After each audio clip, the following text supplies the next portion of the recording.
নমস্কার, আমি বুদ্ধদেব মণ্ডল। আমি আপনার সঙ্গে কিছু কথা বলতে চাই। সেটা হচ্ছে, প্রথম কথা হচ্ছে, সবাই ভয় পেয়ে গেছেন। কীরকম ভয় পেয়ে গেছেন আমি দেখেছি। আমি কিছুদিন থেকে গত মাসখানেক থেকে বা 2-3 সপ্তাহ হলো থেকে এফবি একটা জিনিস করেছে। সেটা হচ্ছে, এফবি আর কোনো ফেক আইডি রাখবে না। আপনাকে সেটার যে কোনো, আপনার যদি 5টা 6টা 7টা করে আইডি ছিল একজনের, সবার যে আইডিতে আপনি, যেটার আপনি ডকুমেন্টস দিতে পারবেন না, সাবমিট করতে পারবেন না, সেই আইডিটা আপনার ডিলিট হয়ে যাবে। এবং সেটা এফবি করেছে এবং করছে, সেটা দেখছেন। এবং ভুল ভাল যারা গাইডলাইন না মেনে কাজ করছে, যারা গাইডলাইনকে ফলো করছে না, তাদের আইডিগুলোকে সাসপেন্ড করছে। এটা আপনারা দেখছেন। তাতে ভয় পেয়ে গেছেন কিছু লোক চিন্তা করছেন, এবার কাজ করবো না। এভাবে যদি আইডি চলে যায় তাহলে তো কাজ করা খুব কঠিন, এত পরিশ্রমের আইডি। ঠিক কথা তো, একদমই ঠিক। কিন্তু আপনাকেও চিন্তা করতে হবে এগুলো কেন হয়। আপনাকে তো গাইডলাইন্স দিয়েছে এই জন্য।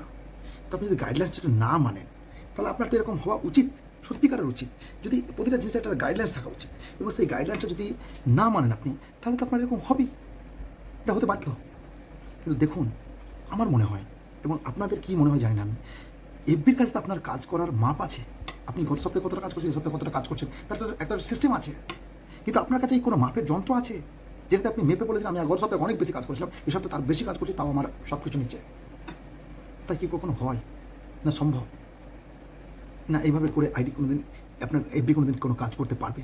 কেন আপনি লিখে রাখুন তাহলে প্রতিটা, কতজনকে কমেন্ট করেছিলেন, কতজনকে পোস্ট করেছেন, কতজনকে করেছেন, কতজনকে কমেন্ট করেছেন, কতটা পোস্ট করেছেন, কতটা এসছে, সব কিছু লিখে রাখুন। দেখুন আপনি মিলে যাবে সব কিছু মিলিয়ে যাবে আপনার। তাহলে কেন কী করে বুঝতে পারছেন না? এগুলো কেন ভাবেন আপনি? আমি বলছি তো, আপনি আগে যেভাবে কাজ করতেন তার থেকে অনেক বেশি কাজ করছেন, আমি জানি। এবং সেই কাজ করতে গিয়ে আপনার সংসারের কাজ আপনি যে স্পিডে করতেন, তার থেকে সংসারের কাজ করারও স্পিডও আপনার বেড়েছে, প্রচুর বেড়েছে। আপনি যে কাজটা আপনি আগে 1 ঘন্টা 1.5 ঘন্টায় করতেন, সেটা এখন আপনি আধ ঘন্টায়, 1.5 ঘন্টায় করছেন। কেন? তাড়াতাড়ি করে কাজটা করে আমাকে এফডিতে কাজ করতে হবে, সেটার জন্য তো আপনি একটা প্লাস পয়েন্ট, এবং সেটাকে সুন্দর করে গুছিয়ে নিয়ে করছেন। কোনো, আপনি আগে তো এরকম করে রিল্যাক্স করতে পারতেন, এখন সেই রিল্যাক্সটা করেন না। সেই টাইমটা আপনি এফবিতে টাইম দেন। আমি জানি, you know, I know, and FB also know about your work. But কী আছে, আপনার কাছে যে মাপ যন্ত্রটা নেই যে এফবিতে আপনি কতটা কাজ করছেন, তার জন্য আপনি কেন চিন্তা ভাবনা করছেন? আপনার গত উইকের কনস্ট্যান্ট, আপনার গত উইকের হিসাবে এই উইকে আপনি তার গত উইকে বা এই উইকে কাজ কম করেছেন। কালকে আমার বেশি ছিল, আজকে কম হয়েছে।